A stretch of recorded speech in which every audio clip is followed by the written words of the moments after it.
Mettre en avant un argument de poids. Notre île est la première destination du spiritourisme de France. En 2018, un peu plus de 800 000 touristes ont visité la dizaine de distilleries que compte la Martinique. 2 millions de litres de rhum sont repartis dans les valises des vacanciers, nous donnant la reconnaissance d'un savoir-faire rhumier à part entière. Plusieurs habitations misent désormais sur cet héritage patrimonial. C'est notre dossier de ce dimanche soir et il est signé Marie Tricot. Depuis 2 ans, Philippe est aux commandes de ce train. Il propose aux visiteurs un voyage immersif à travers le domaine et le temps. Elle va tomber dans un four, on va brûler cette bagasse. Quand elle brûle, elle produit une chaleur jusqu'à 1000 degrés. Des champs de canne à sucre aux cuves de fermentation. La dernière distillerie fumante du Sud concentre toute sa production sur un même site. Un savoir-faire presque inchangé depuis 250 ans, que ces touristes veulent consigner dans leurs souvenirs de vacances. En fait, ça m'intéressait de voir comment ça fonctionnait une distillerie, voir comment c'était produit, comment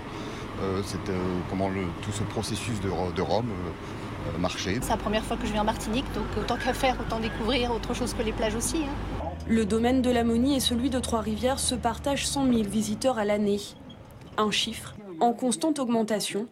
Depuis plusieurs années, le rhum et son histoire gagnent du terrain sur la plage et les cocotiers. Il y a quelques années déjà de ça, le touriste, on va dire, ne connaissait pas le rhum. Aujourd'hui, il le connaît, il le déguste, il le goûte. Et puis c'est aussi ce que nous faisons du spiritourisme, nous expliquons un peu tout, comment toute cette production est faite et comment elle a été améliorée, comment réellement ce rhum a un goût. Un goût unique qui tapisse de plus en plus de palais étrangers. Ici, nous avons un rhum de 3 ans d'âge, si c'est ce que vous cherchez. Ici, on décline la visite en anglais, italien, espagnol, parfois même allemand. Vous voulez 2 glaçons ou juste un? 1, 2. C'est très utile pour moi parce que je ne parle pas vraiment le français.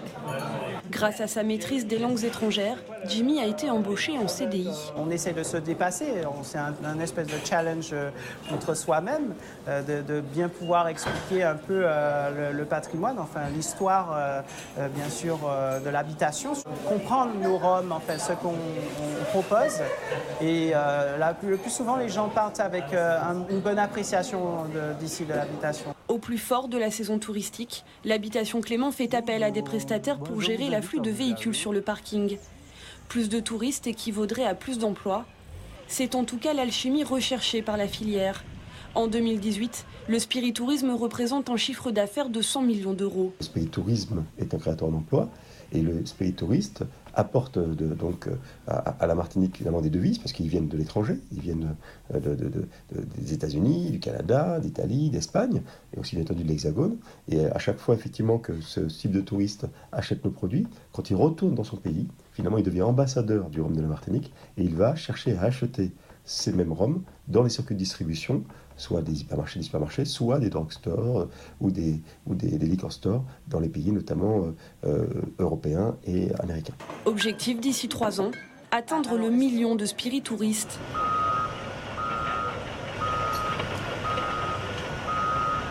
À Sainte-Marie, l'habitation Saint-James est la première à avoir lancé le rhum sur les rails du tourisme. Il y a 20 ans, c'était un pari d'ouvrir les portes de la distillerie aux visiteurs. Dans un premier temps, les responsables culturels, les responsables touristiques, les responsables politiques émettaient des réserves, comment, avec une histoire aussi complexe, etc., mettre en valeur un produit qui est issu justement de toute cette période coloniale, etc., et que les gens n'y voyaient pas véritablement un produit de luxe. Mais entre-temps, le produit était devenu en appellation d'origine contrôlée. Donc, quelque part, il y avait tout lieu de le promotionner. Valoriser le produit régional en inscrivant ces entreprises dans une dimension citoyenne. Le spiritourisme aurait redonné ses lettres de noblesse à des métiers longtemps considérés comme dégradants.